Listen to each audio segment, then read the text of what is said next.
Во Дворце спорта имени Кабаула Кажамкула прошло открытое первенство дирекции школьного и студенческого спорта по тайквондо ВТ среди детей, юношей, кадетов и юниоров.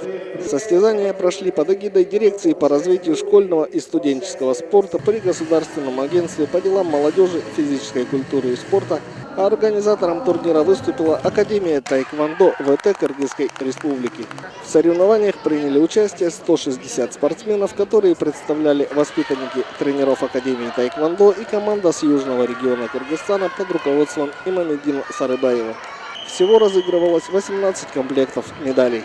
В результате проведенных соревнований победителями турнира в своих возрастных и весовых категориях стали Арсений Диденко, Шахан Абдразаков, Арсен Мамоналиев, Нариман Абдикеримов, Акмаль Тахтаев, Кадарбек Абдулладжанов, Барсбек Жамшитов, Никита Бердников, Амир Мусалеев, Николай Петухов, Равиль Казаков, Тимур Карибаев, Александра Караульных, Кристина Дементьева, Бек Абдилакимов, Илим Дейшонов, Муратбек Улуатай и Акарбек Улудастан. По окончании соревнований победители и призеры были награждены дипломами, медалями и ценными призами. Также в ходе турнира были вручены международные черные пояса из Всемирной академии тайквондо Кукевон.